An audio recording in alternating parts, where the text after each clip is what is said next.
All right, everyone. It's time for the week one matchups. This is Hot Takes with Hot Idiots with myself, and we do have Ethan. Yep, back again for my second episode. Missed the last episode. Was busy doing more important things. I can't imagine anything more important. We didn't get your take last time. How did you feel about the team you ended up with? Uh, well, Andrew forced me to auto draft. He picked a time where I was busy. He, in my opinion, only did this because he was scared of my draft strategy. It was too hot. Um, he was scared that I would just win week one, practically. I mean, Oh, I wouldn't even need to manage a team. My yeah. draft would be so great. Um, In my so defense, that that is a strategy within itself. I don't beat people solely on the field. yeah. But as the commissioner, I mean, I couldn't argue with him. I mean, That that's his is the job. great thing So about being the commissioner. It's good to be the king. I do respect the move. Um, I feel my auto drafted team. I mean, it really comes down to who's managing, and I'm just going to be the best manager out there this year. Well, I will say in the podcast, although I had your team rated fairly low, at the end of year, like my predictions for the just year long results, I had you up pretty high just because I'm trusting in your ability to stay active and stay with it. Whereas I Hmm. feel like we'll lose other people who are weak in Yeah, character and soul, and yeah. Art, they'll. Vince. I mean, I think two our guys right invincibles, there. they've made it through before. You know what I mean? They clearly have what it takes to make it through a season, but I think we'll lose some of the weaklings among us who just don't have what it takes. All I know is, I mean, again, I know I bring it up every time I'm on here, but promised brisket opening weekend. Hoping Vince is down because I'm showing up, whether he is or not. I mean, I'm just saying it will be mentioned on our next podcast if Vince falls through on that Yeah. and not in a positive light. So, all right. Before we get into the week one matchups, I just want to give a shout out to some of the great free agency pickups of the preseason. Thomas picking up Julio Rodriguez. Hmm. Pretty stellar move on his part. Yeah. I think Thomas is kind of a diamond in the rough. I mean, A he's wild some card. you wouldn't expect great things from him, but I mean, I've met the man once, eating Kim Vu, and as long as it's the same Thomas I'm thinking of, Yes. Yep. uh, met the man once eating Kim Vu, and he can put down some pho. So I respect that about a person. I would describe Thomas as a sleeping giant. If he gets excited about something, he takes it to extremes. Hmm. He doesn't have hobbies, he has obsessions. So if this, for whatever reason, one day catches his eye, there won't be anyone more active and he'll be unstoppable. I don't know when that or if that will happen, but if it does, we should all watch out. I'm going to toot my own horn and say Andrew picking up Adam Wainwright, although sadly, I was tricked in a trade and I gave him to Aaron for Jack Flaherty. So that should partially be credit to Aaron there for having Adam Wainwright. And then O'Neill Cruz, I'm sad that I have to just keep him on my team. He's not injured. He's just in the minors, and we don't have NA spots on our rosters. So he's just dead space on my team for probably about a month. But when he comes back, I think he'll be really good. So you can just Google O'Neill Cruz, and it'll be all fluff pieces written by beat writers about how he's going to be this great next thing, great batter, all this stuff. And then I will say, Vince pretty much got Marcus Stroman for nothing in a trade with Lucas. So I was sad that Marcus Stroman is one of my favorite pitchers, and I really thought I would just get him in a trade, and somehow Vince snuck in and got him. So kudos to Vince. And then I'll just take a look here. This is the moves people are making in general. You see myself at 8. When I took this screenshot, Ethan, you were at 0, but it looks like you've made some moves. Well, I mean, I'm a firm believer in you don't want to change your team too much before the first week. I mean, you got to see how people are doing that in week one. Yeah, I mean, I can't judge people off season because it's on season that really matters. So that's why I wait to make my moves. fair enough. Fair enough. Uh, Pine Riders. He's in second place with the fifth most. He has 5 moves made. No surprise there. He seems like he's an active guy. Pete Rose is innocent. That's Aaron. Looks like he's been making some moves. And then Vince and Chris Altina. So those are the people who early on seem active. We'll see how it goes. So yeah, here's the week 1 matchups. You have myself versus Lucas. You have Ethan versus Art. Battle of the top right there. Pete Rose is innocent versus Pete Rose's butthole. A lot of Pete Rose names, by the way, in this league. Or Big Pete Rose League. I guess Big Pete Rose League. Thomas's Rad Team versus the Great Hambinos, which is Vince. Pete Rose's Arbiter, which is Chris. And then Black Sox Innocence, which is Nick. So we can just jump right into it, Ethan, with your matchup versus Art. Yeah. So I had you losing this really hard.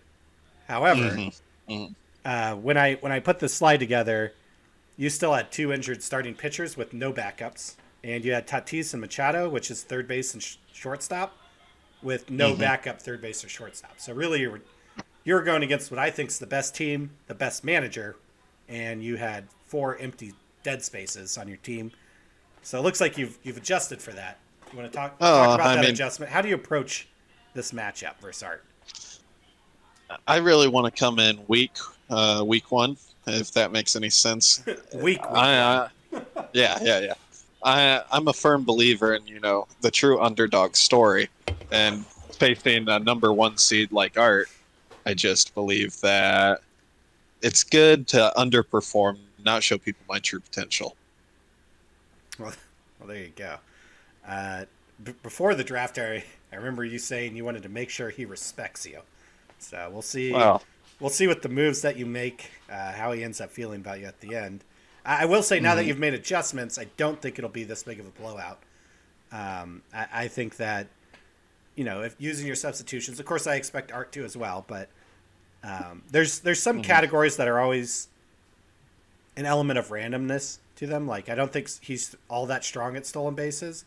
And then ERA, whip, and average are just total coin flips. So you could come away with, 4 wins. It's not impossible that you win it. Oh, yeah. I mean, I think Art's got to be shaking in his boots a little bit, because if he loses to me, it's going to crush him as a man. And right. I mean, I think that's a real possibility. That is true. Art is the big man on campus, just walking around like he owns the place, and he has everything to lose every week, because eventually someone will beat him one week. Yeah. And, I mean, I have nothing to lose. He has everything to lose. Right. So, I mean, I'm really in the perfect position here. Right. All right. So would you pick it the same way? Art beating you, or are you calling for the underdog on your side? I mean, for the podcast, just to give him the confidence that I know that he needs, I'm going to say it's going to Art. All right. The next matchup is Pete Rose's Innocent and Pete Rose's Butthole. That's Scotty versus Aaron.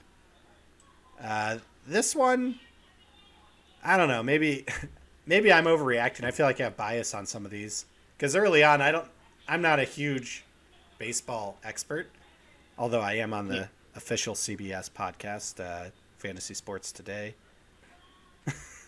Kind of a big deal. But great podcast. Great podcast. However, like I don't know. I feel like Aaron's going to win this one. And I don't know what moves people will make at the last minute, because right now Trout and Boz and Hayes are all day-to-day, so they're not playing. And he has them all in his lineup. So is Scotty going to notice that and make adjustments tonight or tomorrow morning? I don't know. So I have to call it as it is now, right? So I'm calling Aaron to win this one. And we went over players who have been active. Aaron was one of the people who's actually been looking at his roster, making some moves, doing a trade. So I just believe, as of right now, week 1, I think Aaron is out-managing Scotty. He's putting in the work, and that's half of fantasy baseball. So I am picking Aaron to win 6-4 in this matchup. I do, have a highly important question directed towards Scotty, and that's, is that Pete Rose's butthole showers or Pete Rose's butthole showers? I think it really defines his team, which one he was going for. Because it's spelled the same. And honestly, I don't know. Is it shower or shower? Now I don't know. I feel like I was Yeah. saying it with a lot of confidence, and now it's gone. I don't know. Uh-huh. Yeah. Important question for Scotty. Is it shower or shower? Well, yeah. Showers makes more sense grammatically to me, But now but I kind of like the idea of it being a shower. Like he's uh-huh. showering you with shit out of his asshole. Yeah. Yeah. So, yeah. How do you pick it? Aaron versus Scotty. Well, I mean, obviously with the ambiguity of Scotty, I mean, we don't know which way he's going. He could go showers, he could go showers, and I just think Aaron's a much more solid pick. Right. At least his name is foundationally. It's solid. There's no Hmm. question there. We know what Aaron's doing. We don't know what Scotty might do. Right. So. Yeah. Scotty, another wild card right up there with Thomas. Right. All right. Well, speaking of Thomas, the next matchup, Thomas versus Vince. Thomas's rad team, keeping that default team name, and the Hmm. Great Hambinos versus Vince.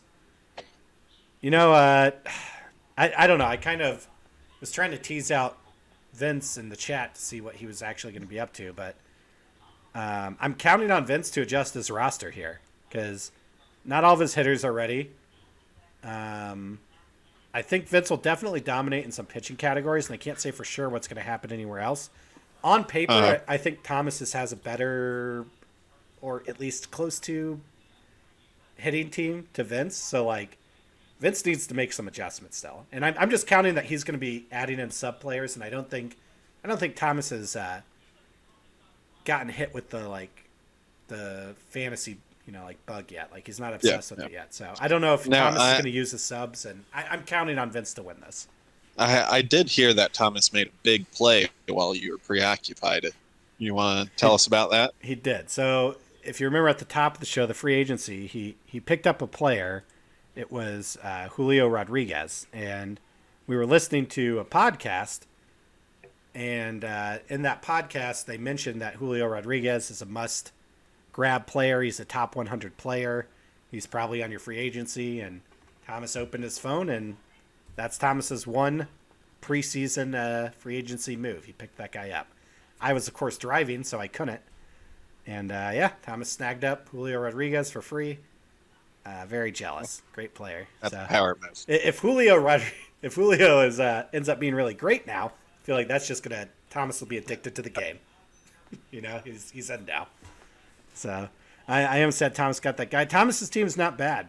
Like overall, ranking the teams, I have Thomas as a top 5 team. Yeah. The only He's thing got- I question is his commitment and management Hey, ability. he's got a lot of time hanging out at Target. That I mean, Right? he has free time to adjust that roster and make those big moves.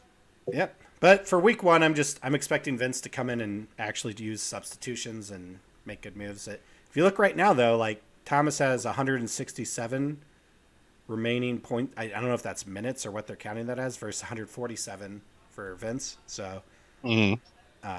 that's probably innings. But yeah, so Thomas just as of right now, Thomas would probably win if this was a weekly league. But I'm counting on Vince to make adjustments.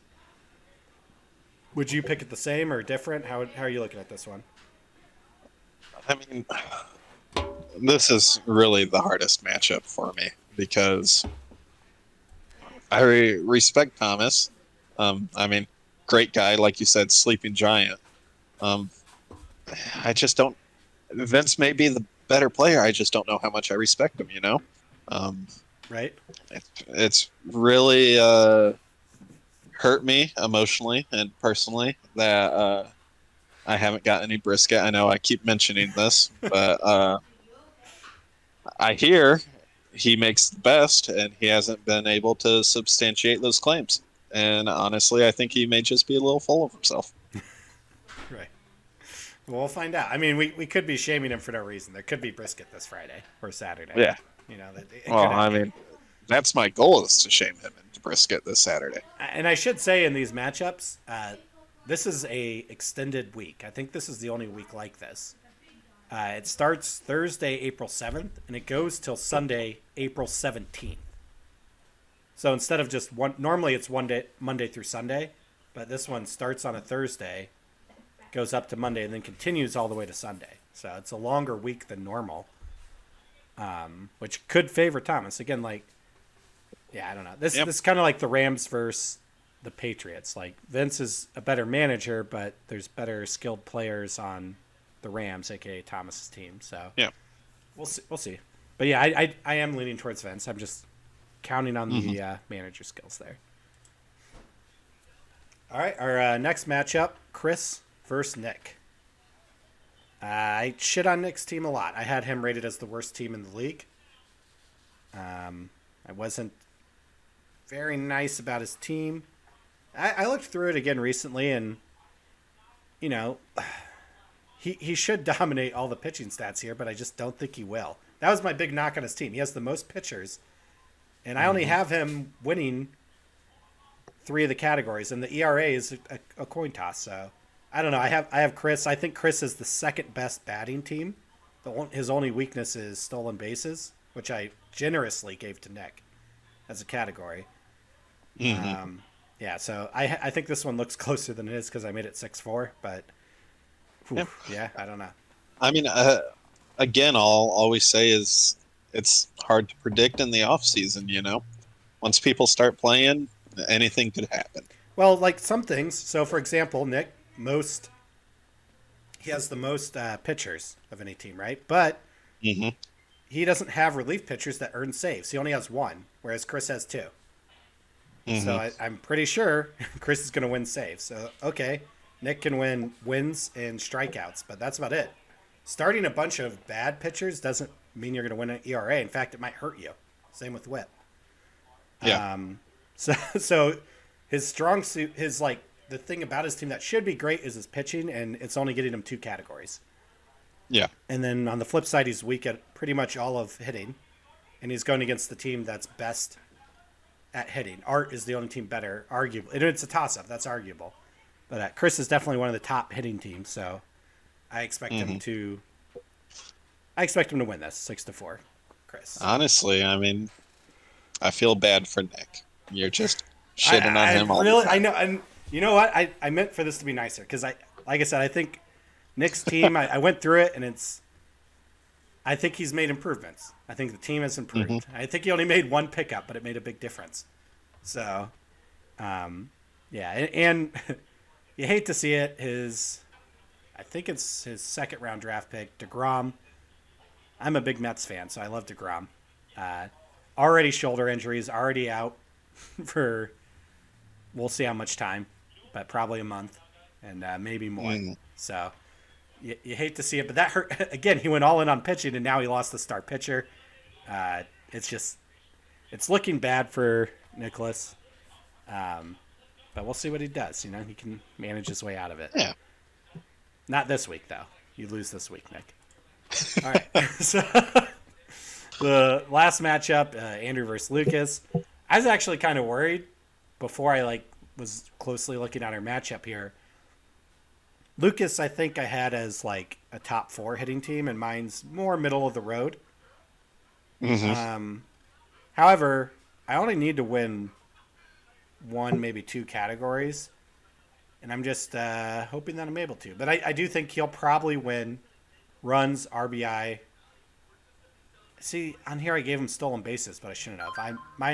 He's terrible at stolen bases. I am a little confused by your graphics here. I think I marked them incorrectly. You marked him for you me. and you for him. So I see. So like how I think I'm going to win is using my substitutions, and I don't think he knows how to. You look at innings remaining, he has 154, I have 187. That's a lot more time even before I use all my substitutions. So I think Lucas is going to learn how to play this week, and I'm going to take advantage of that. And normally, if he was paying attention, he would destroy me in batting, but I don't think he will this week. I think he has no shot on wins, saves, or strikeouts versus me. Whip and ERA, ERA and Whip are always a toss-up. So is average. So he could still win, I think, anywhere between 2 to 4 matches versus me. I'm just assuming I'm going to win just based off activity. I think that's an important thing to talk about is the learning curve that comes with the game, with fantasy baseball. Yeah. Um, I know I'm a first timer. Lucas is a first timer. I don't know anybody else in the league, but Yahoo Fantasy confuses me, and Yeah. I'll get there. But that's why I'm coming in I will say, slow and steady. sometimes I think I really have a firm grasp on this whole fantasy baseball thing, but I've never played. And Hmm. I feel like one of the most embarrassing thing I realized after the draft was I saw that it said starting pitcher, relief pitcher, relief pitcher. So I thought you only started 4 pitchers total. Hmm. And then it was even after I made my video of the season rankings, I realized that all those starting pitchers start. Yeah, That mind blown. I didn't even it's realize that. there's always something more to learn. So we are all very green, minus Art and Vince, and yeah, we're learning as we go. So, speaking of being green, though, there's the CBS podcast. They for fantasy baseball. I think it's Hmm. called Fantasy Today, and the 3 people that do it are the people that make the rankings for CBS. So if you search like CBS Fantasy Baseball ADP, it'll be Frank, Scott, and Chris. They're the 3 guys that put together all the rankings.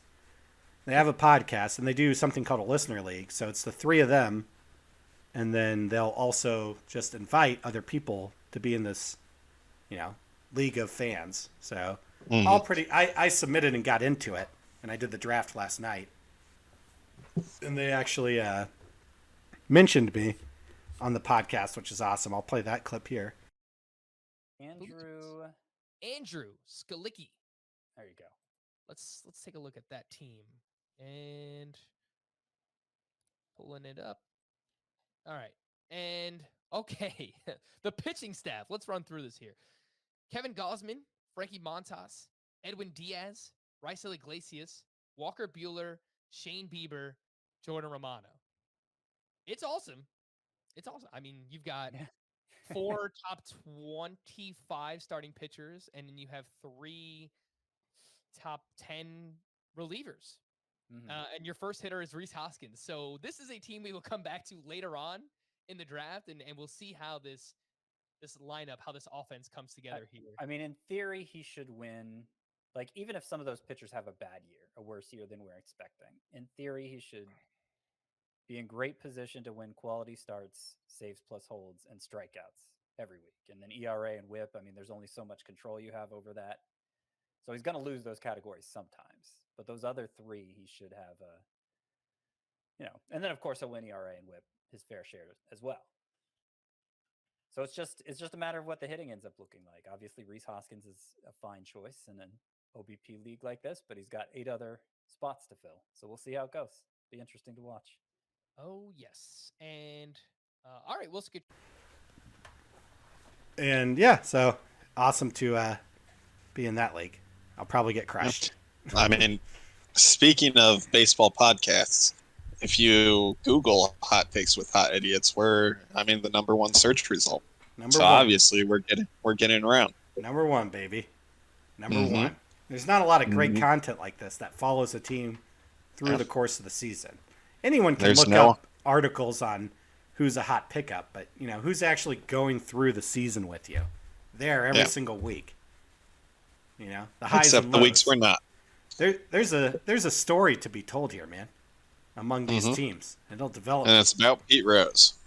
Yeah, and Pete Rose is part of it for sure. But yeah, no, that's all I had for this week. I don't know if there's anything else you want to call out, but I think that'll settle it up. And Oh. I that, think that's the week. I'm excited for how it comes out. I think we'll learn a lot this week, and it's really where the season truly starts week 2, in my opinion. I'd be saying that too if I played Art Week 1. I will say the hard thing about it for doing these podcasts, so like fantasy football, the games are played Thursday through Monday, and then it's off until next Thursday, right? For fantasy baseball, it never ends. There is no in between weeks. You're in here forever. So when we do our next podcast, no matter when we do it, either week 1 won't have ended, or we'll be in the middle of week 2. So Yeah. it's going to be, I don't know. It's going to be kind of weird for me, as I've done fantasy football in the past, the inferior way of playing fantasy sports. So I'm in the big leagues now. So we'll see how it goes. But no, I'm excited for it. Well, everybody have a good week 1. We'll see you later. Yep. Bye.